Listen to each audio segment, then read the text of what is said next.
Good evening, good evening. Wow, that is loud. Welcome to the regular meeting of the Kansas City Public School Board of Directors, meeting for September 28th. Calling this meeting to order. June, will you please call the roll? Mr. Abarca? Yes. Ms. Buckner? Yes. Ms. Cortez? Yes. Ms. Ford? Dr. Jones? Yes. Ms. Wolfsey? Yes. Mr. Hogan? Yes. All right, the agenda is approved by acclamation. Talking to June, it sounds like we have no outstanding action items, so thank you to Dr. Collier and team for that. And we'll move right into public comment. We have 3 individuals here for public comment tonight, so I will start with Ms. Kim Riley. Will you please come to the podium? Welcome, Ms. Riley. You'll have 3 minutes. Okay, thank you very much, and good evening, everyone.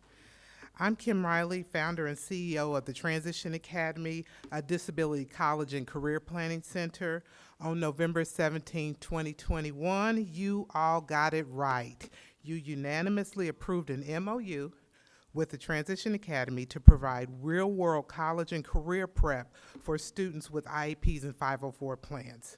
Unfortunately, Central Office Special Ed has been uncooperative and determined to overturn this agreement. Last spring, the transition coordinator was unresponsive and disruptive. This school year, 3 high schools signed up with us to do classroom career discovery and real-world learning bus tours. Central Office Special Ed canceled these trainings. First, they said our MOU expired at the end of last school year. Then, when they saw there wasn't an expiration date, they said we needed to amend the existing one. Here's the clause Central Office Special Ed is focusing on in their effort to overturn the MOU. Quote, "It is understood by both parties that this agreement will be in place for the 21-22 school year and will continue in subsequent school years under the same terms and conditions unless terminated or modified." end quote. Here's the game they're playing. By fixing something that ain't broke, by modifying the agreement they have never supported in the first place, they effectively nullify the agreement. Because this is what will happen. Will have meeting after meeting after meeting after meeting and lose the entire fall semester and probably some of the spring semester. When this magical agreement is somehow approved, they will then announce, well, it's spring, it's testing season, so we can't do the work right now. And the next thing you know, we are at the end of the school year and have failed the class of 23. I want to be clear, school leaders, teachers, and school staff have signed on with us to support them in helping students and families with real world college and career preparation. Dr. Collier, Dr. Davis, and Ms. Holliday Scott have been 100% responsive and cooperative. Central Office Special Ed is 100% responsible for the roadblocks that we have encountered. Let Central Special Ed Office know that the stall tactics won't work. Let them know the Board of Directors is committed to success for all learners. Let Central Office Special Ed know you expect them to use the same energy that they're using to search for clauses within the MOU to dismantle this agreement and use that same energy to work with us. I'm appealing to you to stand up for these marginalized students and families and uphold the MOU you unanimously approved on November 17, 2021. Thank you. Thank you, Ms. Riley. And I misspoke earlier, we have two for public comment tonight. The next one is Mr. Tom Love. There he is. Mr. Love, I feel like it's been a long time. It has been a long time. Welcome. You'll have 3 minutes, sir. Thank you. I want to ask the board tonight to focus on children that are entering kindergarten in KCPS. 10 years ago, Dr. Green identified that 40% of the children entering kindergarten were 11 months behind. That's a big gap. 40% were 11 months behind. Head Start's been going on for decades. But there is a solution to this problem, and Dr. Green suggested that we have summer school prior to kindergarten. And they just had enough funds for 400 students to attend.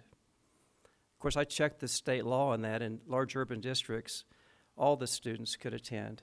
Large urban districts law says the population's over 300,000, all the students could attend summer school prior to kindergarten. That's still not enough for the summer birthday children. Boys are like 6 months developmentally younger than girls. And boys, by the way, are really struggling in reading in the district.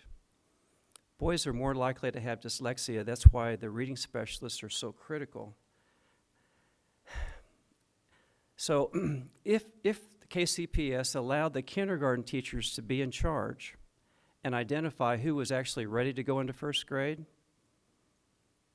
or go into a second year of kindergarten, a K1, K2 program, that would close the gap right at the very beginning. And that's how simple it is. We did that with my grandson. I was told when he was 6 months old by his mother, that they were going to keep Charlie in pre-K an extra year. That really tickled me because I was already aware of that. Now Charlie's is in third grade. But he was not really ready. He had 3 strikes against him. He was a boy, born in the summer, and he was born premature. And fortunately, his grandmother was a pre-K teacher, and she knew exactly what to do. Keep him in pre-K an extra year. And you know what?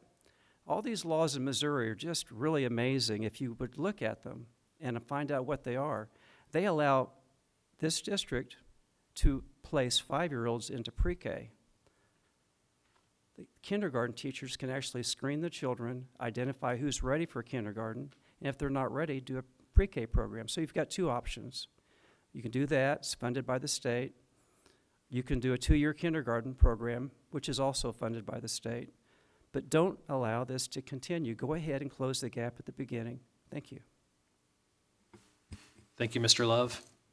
All right, and there's been a little bit of confusion up here in the dais. So were there others that maybe were intending to speak at public comment tonight?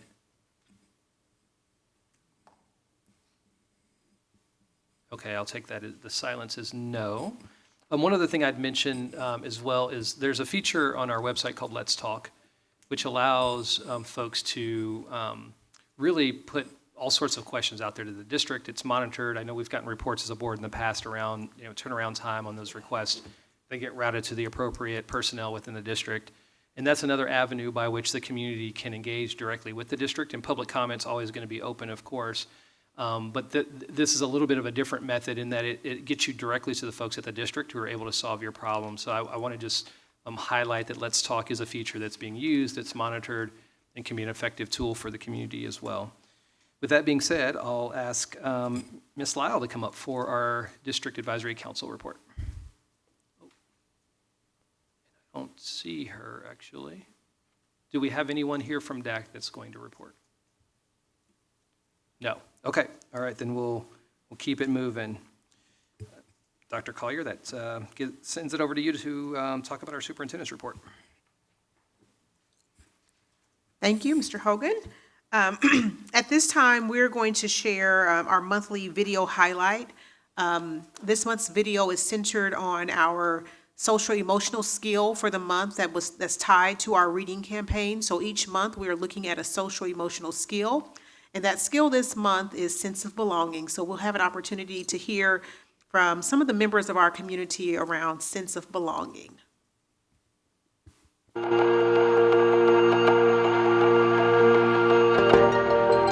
Hello, Dr. Collier, your interim superintendent, and I'm excited to come to you today to talk a little bit about not only our reading campaign and our focus on literacy, but also our other big rock, social emotional wellness. We are just really excited that we were able to fuse these two rocks together, and each month as we encourage our children to read, we're also focusing on a social emotional skill. Our theme and our skill for August and September has been sense of belonging. The idea of sense of belonging is so important. We are a very diverse school system, folks coming from many backgrounds, countries, various languages, even belief sets. And we want to ensure that everyone within our community, regardless of the difference, knows that they belong and they have a place here in KCPS. Here in KCPS, no one has to be invisible or apologize for who they are. No one has to leave a part of themselves at the door because they're afraid that they'll be ridiculed or laughed at or isolated. This is a place where we want to embrace one another, lift each other up, and celebrate each other. This is a place where everybody belongs. Belonging is being a part of something. I am part of 6th grade. I am part of a running team. I am part of Fatima Elementary. I'm a part of 2nd grade. I am part of Link. I am part of my family. We are diversity! My son and I feel like we belong at KCPS schools for several reasons. One of the reasons is my son this year was happy to learn that he was a student council president, and so he's been so excited working with Dr. Irvin. He's also feeling belong because he is now attending Manual Tech, which he's taking culinary arts, the same class that his brother took, and he's excited about completing the course that his older brother took along with graduating from high school.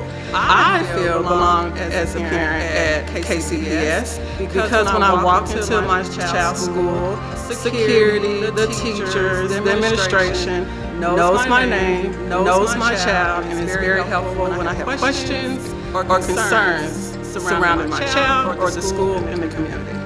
Here at KCPS, we want to make sure that our kids feel accepted and they know that they belong. We read multicultural books every day, that they see kids that look like them and sound like them and have experiences like what they have. Hello everyone. I feel like my son belongs because not only is just the school, but it's also a family. He has grown a lot coming to this school.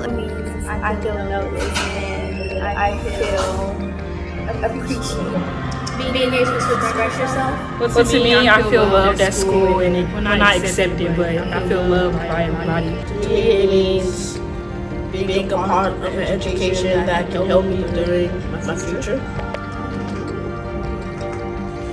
I feel special. I feel cared for. I feel inspired. I feel unique. Overall, we want all of our kids to fit in, feel accepted, and have an overall sense of belonging. I chose KCPS schools because of their diversity with the students and the community. My son is the youngest child I have. His older siblings all graduated from KCPS, and this year he will be graduating from KCPS. We feel, my family feels like we belong at KCPS schools.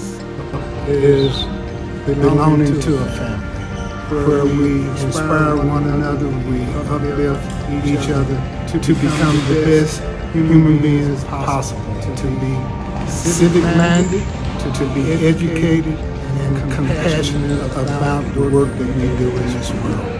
I belong. I belong. We belong. I belong. I belong. I belong. I belong. I belong. I belong. I belong. I belong. I belong. I belong. We belong in KCPS. Stay tuned. Next month's social emotional skill is friendship. We will be spreading friendship all across our school system and this city.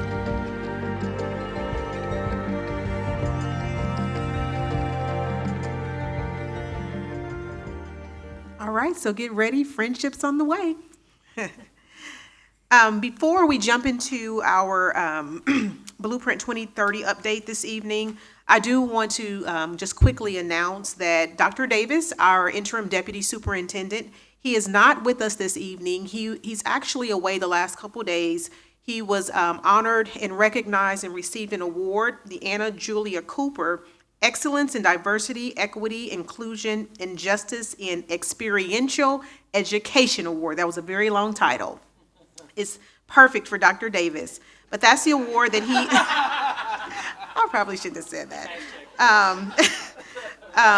But we are really proud of Dr. Davis and the work that he does. He does an amazing job here in KCPS, really elevating equity through our trainings, through the events that we have. And so we are so proud that the impact that he's making is not just here in KCPS, but is recognized across this country. I mean, there are a lot of folks now that are reaching out asking for him to come and do trainings and lead trainings in other school systems.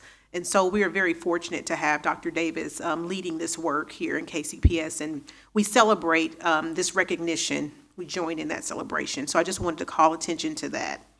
At this time, we're going to go ahead and move into our Blueprint 2030 update. And Jesse Lang will be leading us through that, and then Hope Soriano McCrary will come and share more about the engagement side. All right, good evening to the Board of Directors and our Interim Superintendent, Dr. Collier, and the Kansas City community as well. I'm very happy to be here to talk about Blueprint 2030. There's a lot of great work that's been happening in our district and a lot of exciting things on the horizon. So we want the community to know what's going on with Blueprint 2030.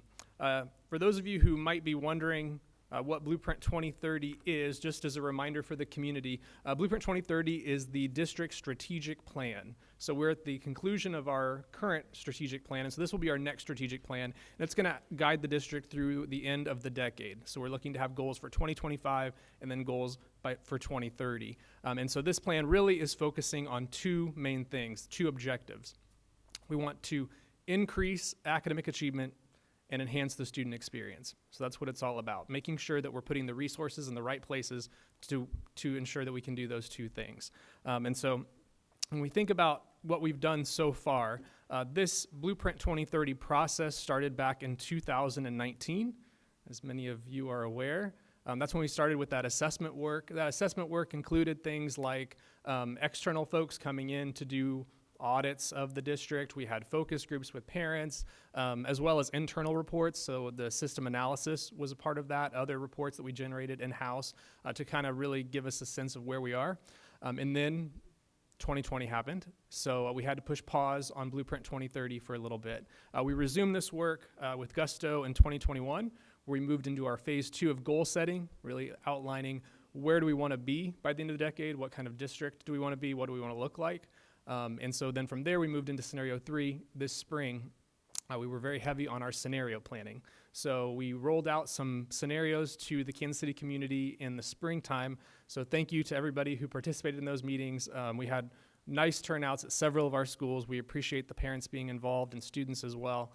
In that conversation, we laid out the different academic priorities for our kids, all the wonderful things that we wanted to accomplish, and then we let folks really prioritize what was most important to them so they could see what we could do with potential savings. Then we also had another side of that conversation as far as what that means in terms of numbers of schools that you could be operating. That was based on some initial assessments from MGT, our planning consultant in this work. So we took all that feedback and scenario planning, and now we're moving into phase 4, recommendations, which is where we are now, which is the exciting time period in fall of 2022. So we'll have some more details about when everyone can expect some information on our recommendations, and we have some to share. Also, you notice there we have phase 5, which is implementation. I will mention that because it states that we're beginning in the fall of 22, which is accurate for some of those academic programs. Some of those pilots are already at work in some of our schools. So didn't want to wait on a lot of these academic pieces, wanted to already get them rolling. And then you notice any school changes would be phased in starting in 2023 at the earliest, according to our timeline here. But phase 4, since that's where we're at right now, I'll just briefly kind of talk about some of these milestones, and then I'll turn it over for some details on how we plan to engage our community. So the next board meeting, the next board workshop on October 12th is where we will be giving initial recommendations. So that's where we'll go through this academic vision, kind of where we've landed based upon feedback from folks of what they prioritized, as well as what the community has prioritized, as well as then potential changes to programs and the operation of facilities. So what that means in terms of what we could get with that savings. Then you notice really the next 2 months are all hands on deck, full court press of talking to people. We have to get some recommendations out to people so they can react to them. So we want to hear from parents, we want to hear from students, we want to hear from community members, and so there's a various means that we're going to do that. We'll go into some more details, but we'll have those community meetings, staff lunches, staff meetings, online feedback, student sessions. All of those things are tremendously important as we continue to revise and refine this. We hope to come back at December 14th to that school board meeting and share the results of that engagement and any proposed revisions that we've heard based upon feedback from the community at that time. But with that, I will hand it over now to our Chief of Marketing and Communications, Ms. Hope Soriano-McCrary, and she'll give you some more details regarding that Phase 4 engagement. Practice. Hi, good evening, everybody. I'm horrible at the clicker, so our purpose to engage our families is that we want to optimize access to information and stakeholder feedback around the plan just so we can inform final recommendations that Jesse just referred to. Our key messaging, of course, is going to include several points. Only a few are here. There's a lot to share in our plan. BP 2030, as Jesse mentioned, is a plan to increase academic achievement and enhance student experience. We're going to talk about recommended academic and programmatic enhancements for our schools and districts schools across the district. Some of those enhancements will be project-based learning, STEAM in our neighborhood elementary schools. We want to expand equitable offerings and invest in our staff. We want to have culturally responsive services available for our staff as well through PD and create a greater system of predictability in our feeder systems. Our key messaging will also answer the following questions. How will academic achievement be improved? How will the student experience be enhanced? How will building consolidations and/or closures impact our students and our staff? What opportunities exist for affected staff? And finally, what is the process and the timeline for school closures and/or consolidations?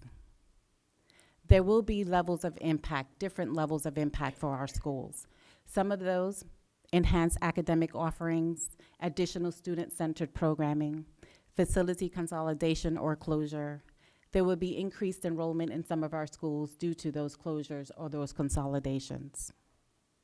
Before I move forward into the actual plan or the framework for what an engagement plan could look like for this BP 2030, I want to talk about some of the lessons that were learned in phase 3. So moving forward, we're going to ensure that we provide multiple opportunities for engagement to our stakeholders, both on-site and off-site, meaning in communities and in schools, just to be able to provide our families and our community with multiple points to be able to participate.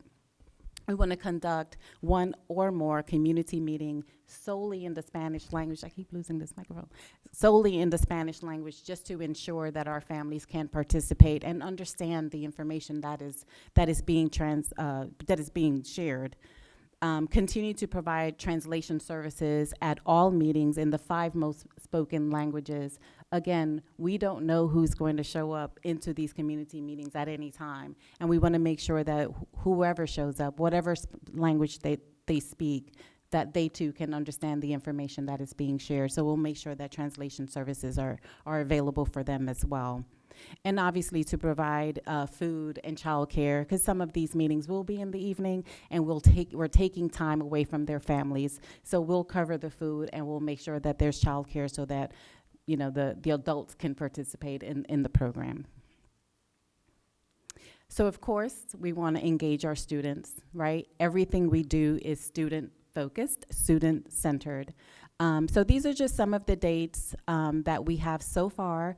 And mind you, this is a framework, so this is fluid. So we want to make sure that those dates sort of align with the school availability, community center availability as well. So student meetings at all secondary schools will run from October 24th to November 8th. We'll have district advisory meeting with our students. That'll be on November 10th. We have a Student Equity Action Committee, and that date isn't quite set. Again, this is very fluid, and we're working through some details. We'll have community meetings that if the students don't participate in the student-focused meetings, they can join the community meetings as well, because it is open to everyone. And any student who wants to participate but is unable to physically be present will always have electronic online feedback available to them, and that will open on October 17th. And we're still working through the details whether we will use 2 platforms, whether Thought Exchange or SurveyMonkey. So again, this is very fluid, and it is a framework. Families and community, again, these are our dates for our families and for our communities to participate. I mentioned that we will have meetings on campus and off campus and in the community. So our 4 non-campus locations today are Southeast Community Center, the YMCA on Linwood, I know where that is, Plaza Library, and the Northeast Public Library. The 4 KCPS locations are Paseo, Central, Manual, and Northeast Middle School. And Manual, if I can add, will be the location where we have our Spanish language meeting.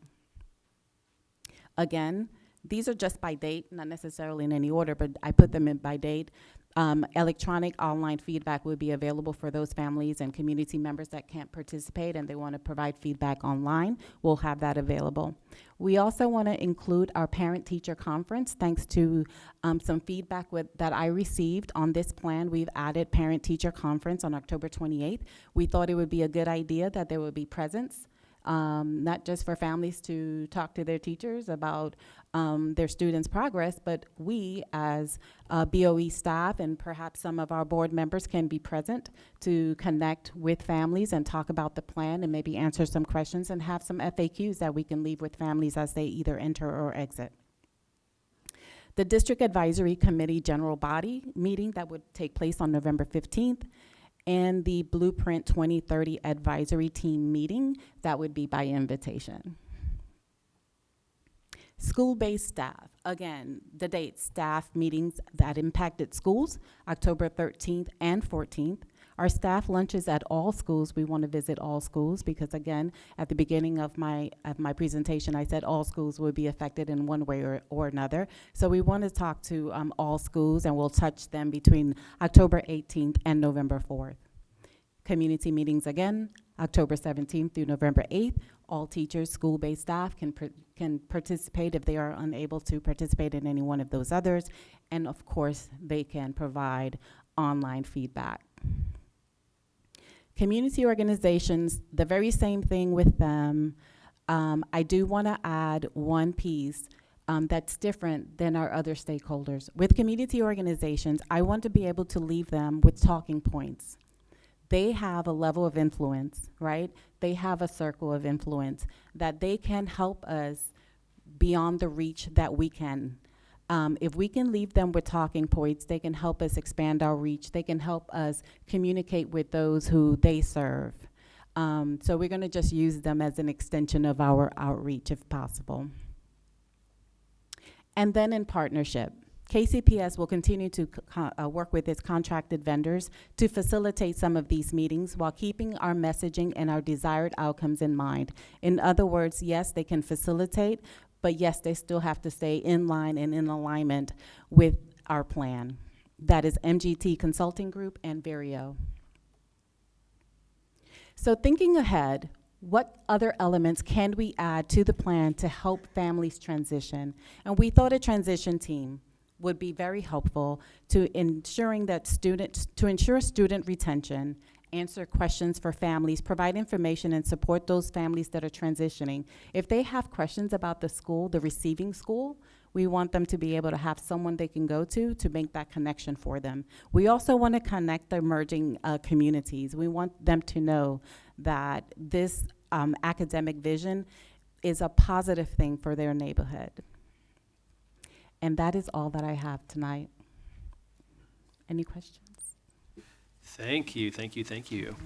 And welcome. I think this is your first full-blown presentation. It Good job, is, good it job. is. Thank you. Yeah, it gets easier from here. Does it? Yeah, that's No, what they say. I didn't think so. Don't buy the hype. Questions from the board? Where do we start? I'm sure there's, Ms. Cortez. If I lean far enough forward now. Ms. Cortez, go easy on me. I'm the easy one up here.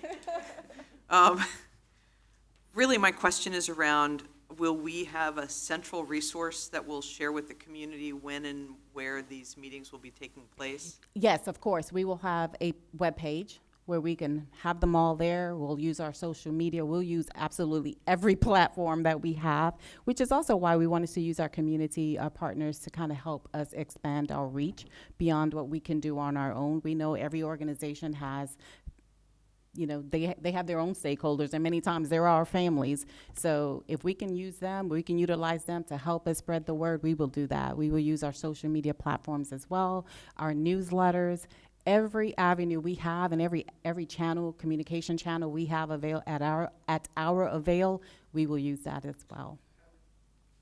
I would just really strongly encourage, you've got repeaters up here and repeaters in the audience. Yes. Make sure that we get that information out in an easily transmittable Yes. format, so that, but also both a link to the site, but also something that we have had a tendency in my tenure to announce a meeting on Tuesday that's taking place on Thursday. And as a result, the community that's not really community It's not enough engagement. time. That's just Enough luck. time. Yeah. Right? Yeah. So the sooner we can get that calendar built, understanding that things may change, I think the Yeah. better our chances are of getting the community engaged. Absolutely. We'll build out a calendar. We have a tentative calendar. Some are solidified, some dates are solidified, and others we're working on solidifying. So once we have the full calendar, we'll have that available for you all. We'll also provide you with talking points so that you also can help us expand our reach and connect with community members and families. Ms. Buckner? I just want to make sure that we're asking for the same thing. So I hear what you're saying about a calendar, like on the website, the communication page. But I'm thinking about like the student meetings and the staff meetings at the impacted schools, the staff lunches at schools. I would like communication like invites to that? Because I Yes. don't imagine that would be on the communication page. You'll have all of our dates. So, okay, just want to make sure that's on our calendar. So I want to make sure we were asking for the same thing. I think you are. Whatever community meeting, staff meeting, student meeting, whatever's on our calendar, you will have that, including talking points. So if you have a touch point with a family member, if you have a touch point with a community member, you can share that information. Okay, thank you. Yeah, just a point of clarity there. You'll want to funnel all of those invites through June so that she can get them to the board sure. as well, our board secretary, yeah. Absolutely. Thanks, Dr. Collier, for that. Thank you. Yep, Ms. Wolsey. Hello. Hi there. Okay, so a couple just thoughts. One of the things I think that worked really well when we were doing, I don't know what phase it was, Jesse, but the phase we just completed where we were doing in-person meetings, but then we realized that actually we could record those meetings and have people watch them and still participate in the neat exercises. There were 2 of them. I think there were scenarios. Yes, yes. And so my thought is that, I know we got a lot of meetings, and I was just like, oh, we have so much going on right now. But if you could get 1 or 2 of each of those, like the student one, so that those folks who are not able to attend whatever it is category that they're supposed to be in, but that they could maybe go back and watch it on their own and also participate. I think that's really important. And then for me, I noticed, we have the survey, which I think that's a great way to round out the in-person meetings. I would really encourage us to set goals on maybe some of those, because making sure so students is the one I wrote this note on. We know our number of students, and I guess they would mostly be secondary students that you're probably surveying. Trying to ensure we're going for a goal of what % response rate we're really looking for, so we know we're getting a really good, coverage of different schools and different grades. So we feel when we look at the data, we know it's well-rounded. So that would be appreciated, and in each of the other categories as well. Absolutely. We can do that.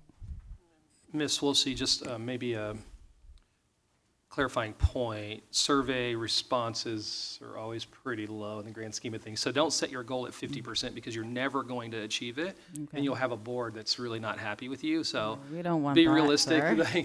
Yeah, with whatever your goal is. We don't want that. Yeah, but also well, we just want to. Mr. Abarca. Yeah, a couple bits of feedback, I guess. I agree with Ms. Wolfsey. Perhaps recording the meetings or something like that for folks to come back and review those when they can. At their leisure. So one thing that I thought was very successful in the last round of community discussions that I don't know that was shared was centering the participation around a student component, whether that's a performance or something, because that really drove people there. So I think that was a huge success that I would love to see, or centering around whatever opportunity that's already there instead of creating a new one.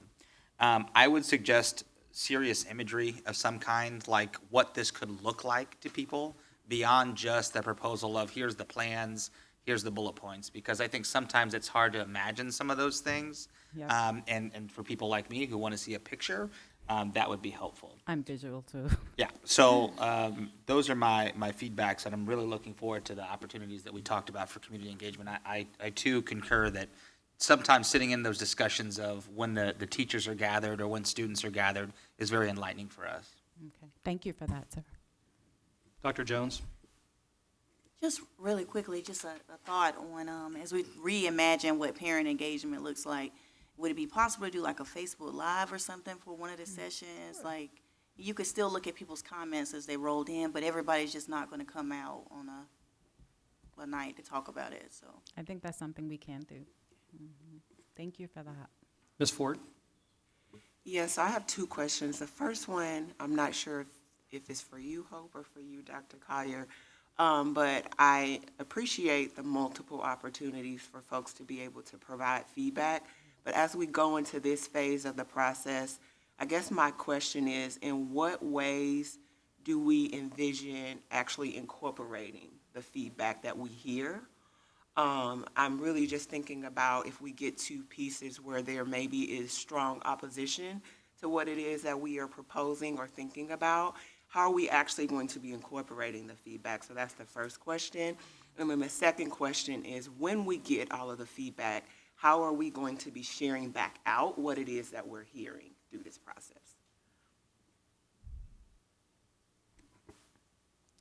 So we certainly want to make sure that we are, I guess, receiving the feedback and we're taking it into consideration.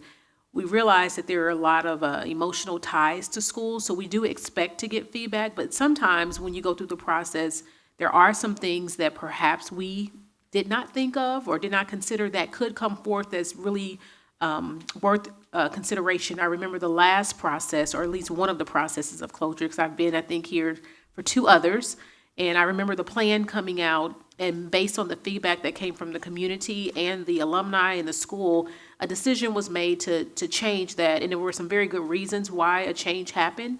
So it is possible that there will be some revisions to the plan. We'll be listening and taking everything in that we are hearing. Once again, if there are things that we've missed that we think are really compelling reasons why we need to reconsider, we will. I want everybody to know that this is going to be a very open process. And just because we bring recommendations forth, we do believe that we're going to be bringing the best recommendations forth, but we recognize that our community and our stakeholders have a lot of information to share with us as well, perhaps that we may have missed, and we are going to consider that. And then the sharing out of if there are revisions or how we have listened to the community, that will be shared at that final meeting in December 14th, when we come back with the final recommendations. We will share out what we've heard, and if there are any changes, why we have made those changes. And so it'll be a very public process. Was that both of your? Okay, perfect. Mr. Abarca.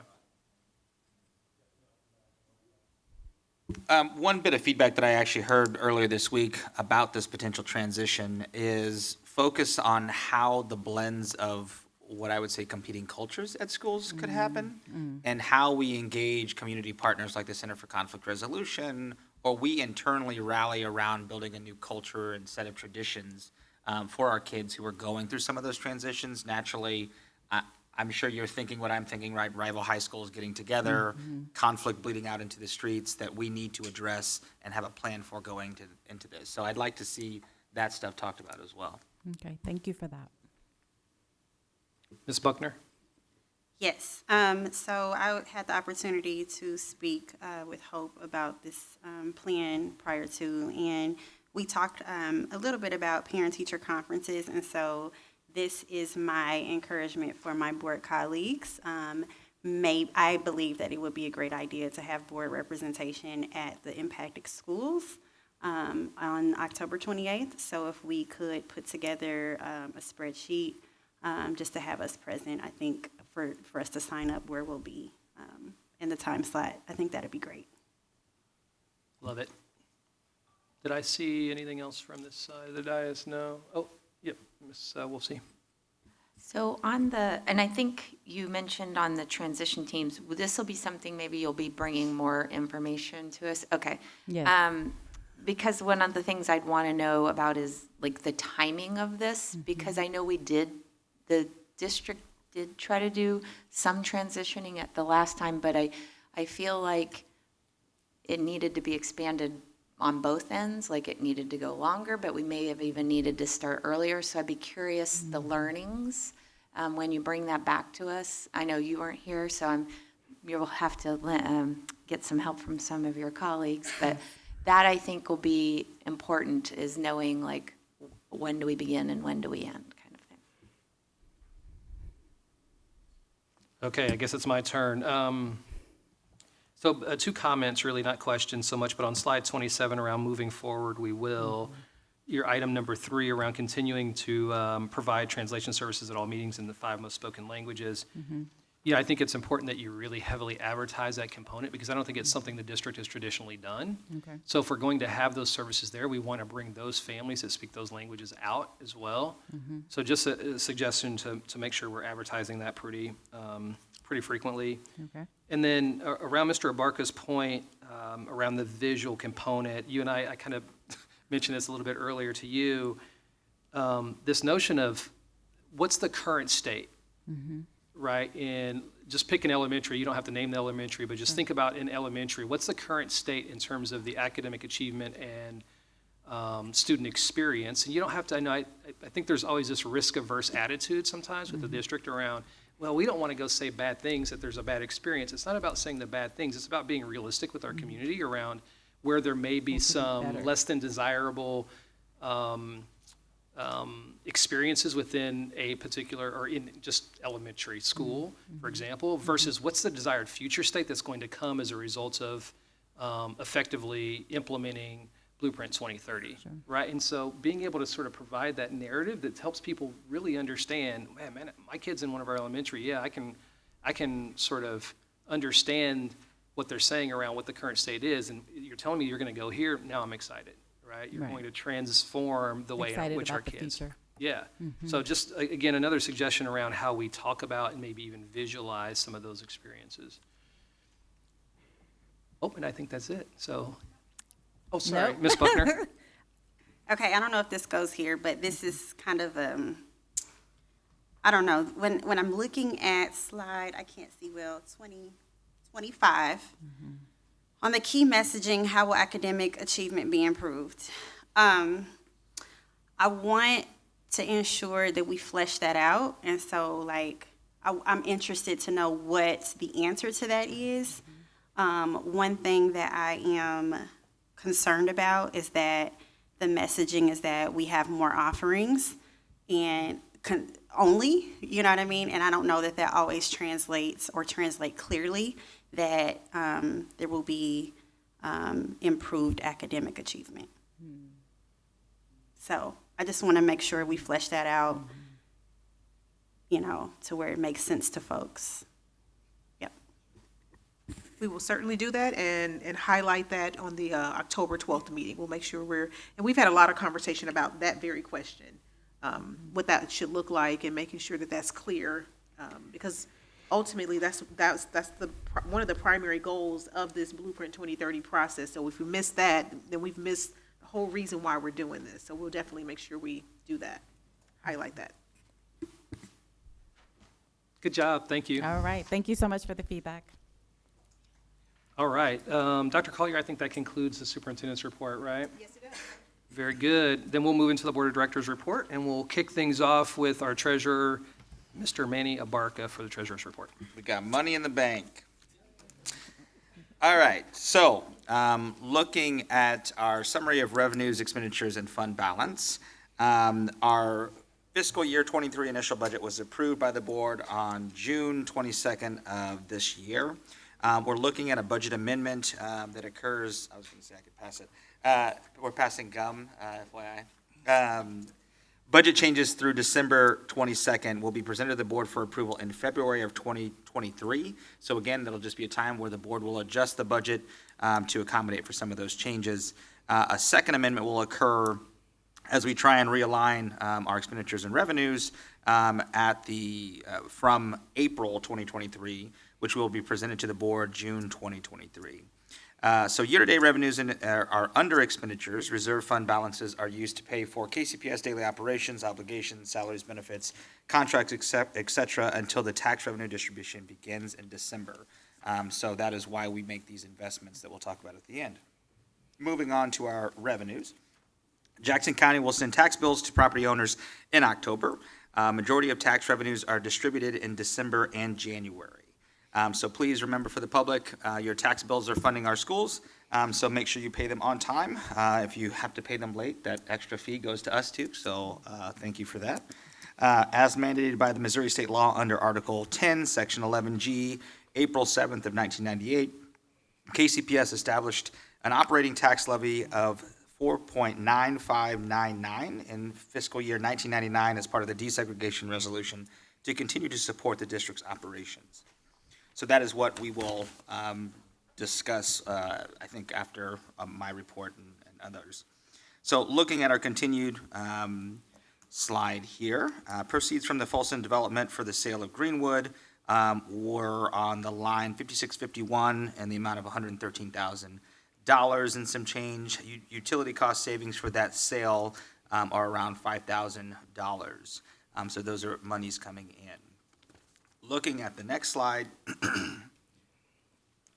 county revenues will be collected in June for fines, March for SARRU, and August for stock insurance. For state, the basic formula revenues will be redirected to charter schools due to HB 1552, which means that KCPS will no longer pay charter schools additional local revenues, and DESE will fund the additional amount. This will free up $4.5 million in local revenues to support KCPS programs, i.e. the compensation study, academic pilot programs, targeted tutoring, and capital projects. So kudos for the governance committee and our team that were advocating for that bill to pass. Looking at our federal lines here, important notes that I asked the finance team to point out. We received a total of $106 million, well, let's just read it all out, $106,703,456 in total federal pandemic relief funds from the federal government. So that is dollars that were coming in to support our operations. That exact line exacerbated a little bit of our pie chart, so our federal is a little larger than normal, but our local revenues are still the lion's share of our current revenue source at this point. Looking at our expenditures, charters for employees' salaries and benefits are again the largest expense to us as we are a service-based operation, and the lines for those are here. Looking at our purchase services side, again, these are just fees that we are moving through our budget, and you'll see the percentage changes off to the right. So moving on to the continued purchase services, our property and liability insurance paid at the beginning of the fiscal year was larger than we initially budgeted, an increase in August for additional funds needed, and a budget increase will be reflected in the first amendment to make that account more balanced. Looking at our supplies and materials lines, the general supplies fund specifically, in addition to our initial budget of $2.9 million for general supplies, the school supplies budget was increased by $500,000 for first semester using ESSER funds. The administration communicated to the school principals that each teacher should be allocated $250 per semester. ESSER planned to have an additional $500,000 added in the second semester, bringing the total teacher allocation to $500 per year for supplies and materials. So again, there's some other supply lines there that I think Ms. Thompson and I have worked through on several occasions to make sure principals and teachers, our students, know that these supplies are out there for us to utilize in our budget. And we are not as culturally poor as people may have think. And I think we've tested that model several times with several programs. So thank you for the team for doing that. Looking at our capital outlay here, our contingency account included the $1.3 million school impact grants that the board approved for this project, specifically oriented for community-based solutions in our classrooms. So looking at our expenditures by object, again, salary and benefits is the largest lion's share of our costs to the district. Our final slide for the evening is our investment side. 4 securities have matured during June, totaling $25 million. The UMB report at the end of the month end increased to $13 million. Again, these are the funds that we make investments for to maintain cash flow when we are not receiving direct revenues from our federal, state, and county monies. So with that, I conclude my report. Thank you, Mr. Abarca. Questions from the board? All right, seeing none, we'll move on to the ad hoc committee report. Well, at first, Ms. Thompson, great job up there. And we'll start with our esteemed Superintendent Search Committee Chair, Ms. Ford. Hello, everyone. This will be the first of what I imagine many updates, as I'll be providing updates on our search process at all of our future meetings throughout the entire search. But as was mentioned at our previous board meeting, the board is beginning the process of conducting a national search for our next superintendent. We will be utilizing a search firm for support during this process. The interview process to select a firm is currently underway, and we look to have an announcement about the selected firm at our next board meeting, which will be taking place on October 12th. As we also shared in a press release and in our last meeting, a website has been developed, and this will be the place that we have all of our updates and all communications, and any information about the process will be housed on that website outside of the updates that I will give at the board meetings. And the web address for that site is www.kcpublicsschools.org/SUPT search. Disclaimer, if you go to that website right now, it is very lean. There's not a lot of information on the website outside of an excerpt from the press release that went out a couple weeks ago. And that's because no other steps have really been taken at this point. But as we identify a firm and get further along in the process, there will be more current information that will be reported there. That is my update. Thank you, Ms. Ford. Questions from the board? All right, then we'll move on to Ms. Wolfsey for an update from our Government Relations Committee. I don't have a lot. We met, we discussed our state priorities that we're going to be working on when the session begins. Really, the update is more about things on the local side, just making sure that we are working pretty hard to continue to try to encourage the KCATA to work with us, to work on a process for us to be able to properly understand the projects that they're moving forward, and that, just wanting to make sure that we have the opportunity to provide good, solid testimony and input on those. The other thing I wanted to mention is the upcoming meeting, which would be October 18th at 8 a.m., and everybody's welcome to join that if they're interested. And then also in prep for the legislative session, those that want to follow along things that we'll be doing, you can always send an email to legislativealerts@kcpublicschools.org. We promise not to spam you, but we will keep you informed. So we really encourage staff, students, parents, and community members to subscribe.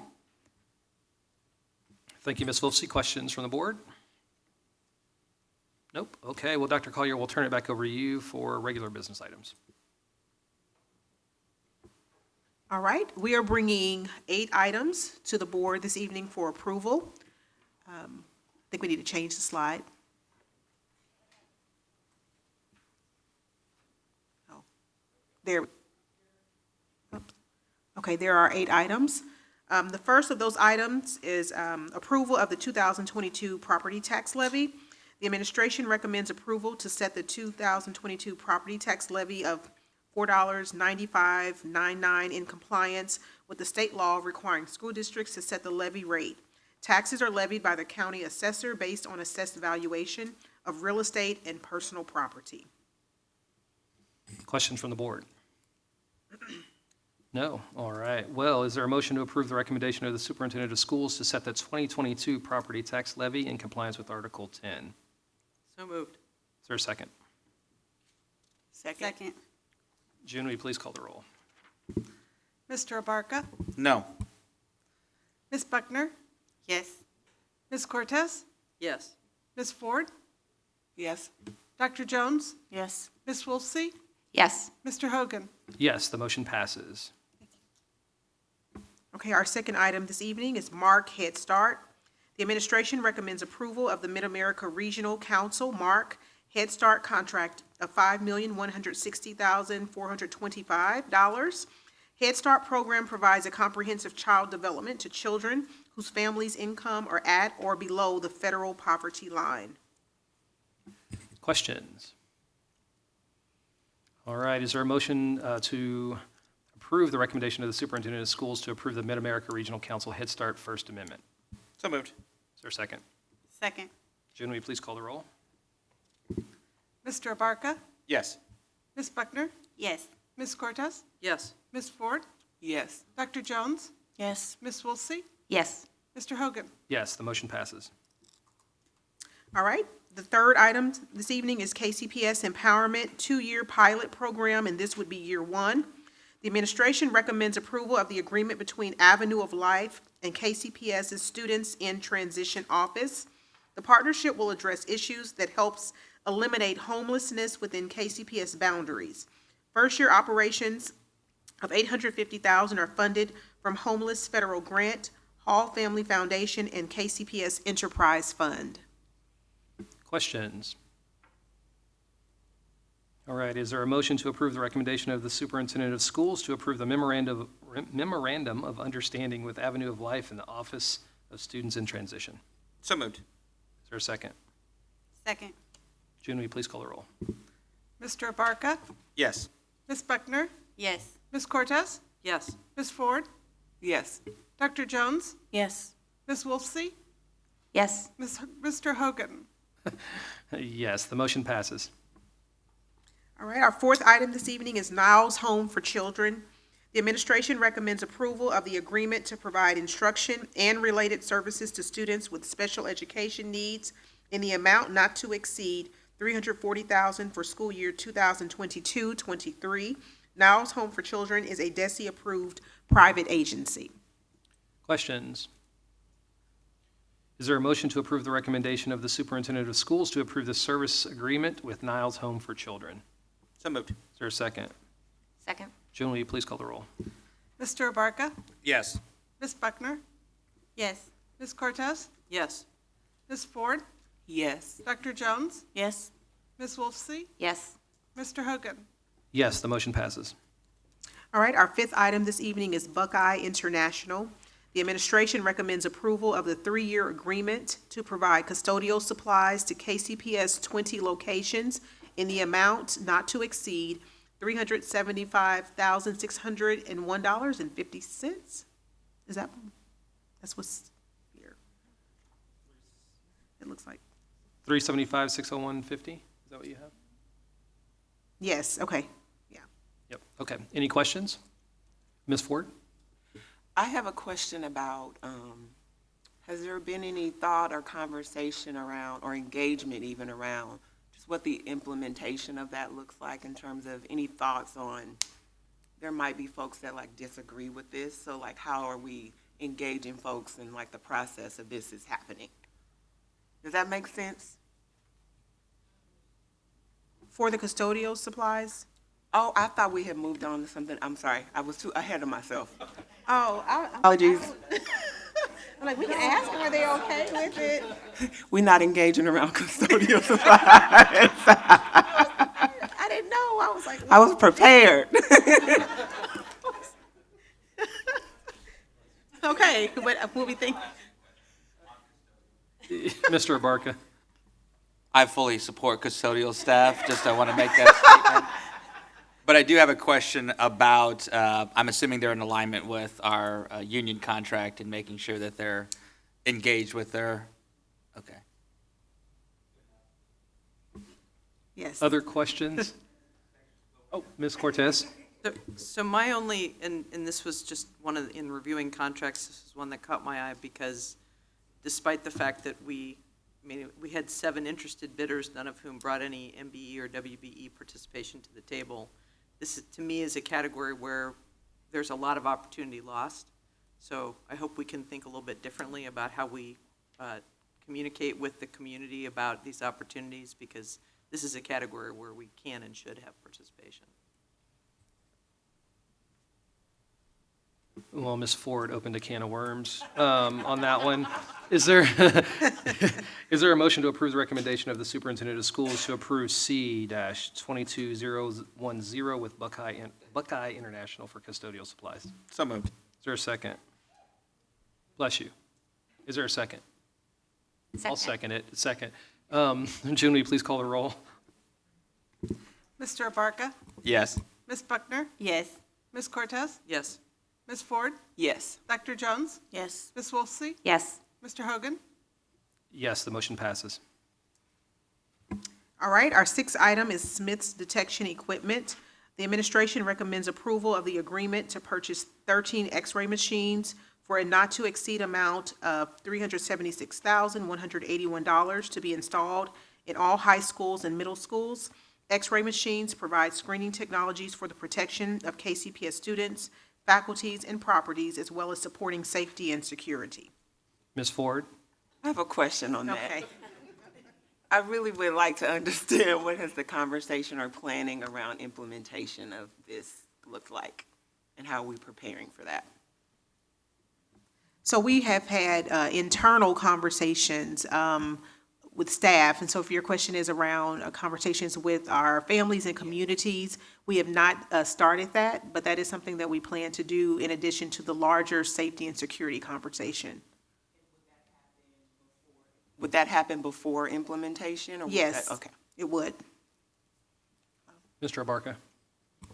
Yeah, and I guess to tag on to that, I mean, I imagine lines at the airport. So how is this operation, I know the safety component, which is incredibly important, maybe it's around the implementation as well, is how does this not delay us from getting our students into their seats on time? Because I know even the machines we have now, metal detectors, delay the process of getting into schools, so. Well, Major Harris, our Director of Security, is coming forward. I know our counterparts on the KCK side use them, and I know a team of folks have gone over to observe that process. So if you want to speak to that? Yes, so it actually speeds the process up. So the KC, Kansas, their high schools, they have quite a bit more kids in high school than we do. But they were able to get, I think, like 1,200 kids in 25, 30 minutes. So we don't have it fully implemented. We do have a stopgap machine at Northeast Middle School that we're just randomly using just to be comfortable with it. And we did 25 students, and it really speeds it up, and it's a lot more efficient. Is this equipment, is this equipment very similar to what we're experiencing at airports, or is this more like the city's operation, which is a very innovative process where you literally walk through and it's scanning your person? So no, this is just the X-ray machine. So one of the things we're putting through our X-ray machine are bags. So when the students walk into the school, they'll place their bag on the X-ray machine, a conveyor belt, it passes through, and then we're looking to look at the X-ray machine scan and see if we can see any kind of, we're only looking for weapons. That's the only thing we're looking for.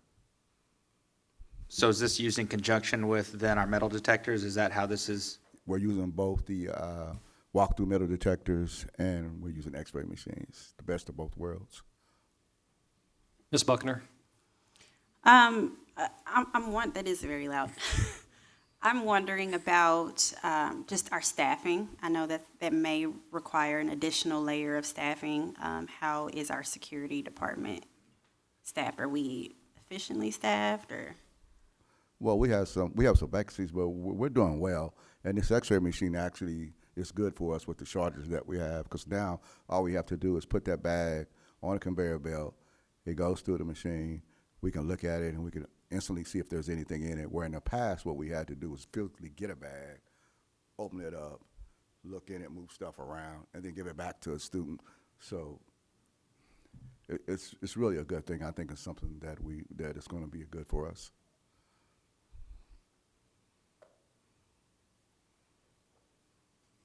Okay, well, those are our questions. So is there a motion to approve the recommendation of the superintendent of schools to authorize the agreement with Smith's Detection? So moved. Second. June, will you please call the roll? Mr. Abarca? Yes. Ms. Buckner? Yes. Ms. Cortez? Yes. Ms. Ford? Yes. Dr. Jones? Yes. Ms. Wolfsey? Yes. Mr. Hogan? Yes, the motion passes. Okay, our seventh item this evening is TRICOM Technical Services. The administration recommends approval of the IT professional agreement to provide highly qualified technology staff and leaders in an amount not to exceed $200,000. Questions? Yep, Ms. Cortez. I'm going to have to abstain from the vote on this contract. I have a conflict. I've formerly represented this client. Got it. All right, is there a motion to approve the recommendation of the, put interim on this one, superintendent of schools to approve the KCPS professional services agreement with TRICOM Technical Services? So moved. Is there a second? Second. June, will you please call the roll? Mr. Abarca? Yes. Ms. Buckner? Yes. Ms. Ford? Yes. Dr. Jones? Yes. Ms. Wolfsey? Yes. Mr. Hogan? Yes, the motion passes. Okay, our final item this evening is Jvs Interpreting Contract. The administration recommends approval of the agreement with Jewish Vocational Service to provide interpreter or translation services to Special Education Department in a not-to-exceed amount of $67,240. Any questions? Ms. Cortez? I also requested that this be put on the regular business. I have a conflict because we fund this organization. Got it, thank you. All right, is there a motion to approve the recommendation of the superintendent of schools to approve the services agreement with JVS Interpreting? So moved. Is there a second? Second. June, will you please call the roll? Mr. Abarca? Yes. Ms. Buckner? Yes. Ms. Ford? Yes. Dr. Jones? Yes. Ms. Wolfsey? Yes. Mr. Hogan? Yes, the motion passes. All right, we're rounding third base now. Is there a motion to approve the items on the consent agenda? So moved. Second. All right, June, will you please call the roll?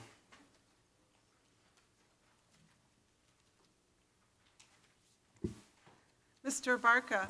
Yes. Ms. Buckner? Yes. Ms. Cortez? Yes. Ms. Ford? Yes. Dr. Jones? Yes. Ms. Wolfsey? Yes. Mr. Hogan? Yes, the motion passes.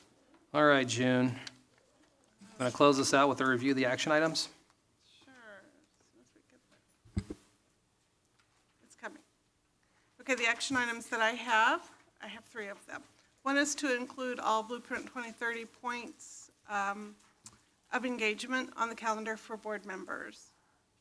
The second one is board representation for Blueprint 2030. Oops, let me do that again. Board representation at parent-teacher contract conference. Why did I put that? And we need a sign-up sheet for this.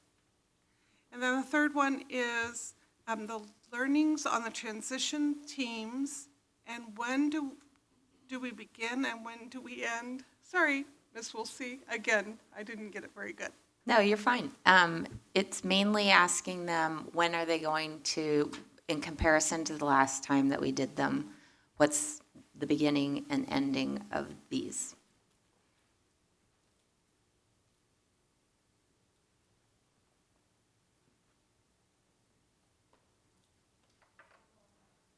That's all I have. That's it? Oh, yep, Mr. Abarca.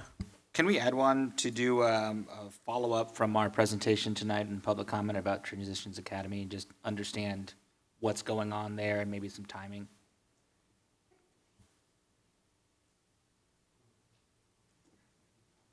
All right, anything else for the good of the order? All right, then we are adjourned. Thank you.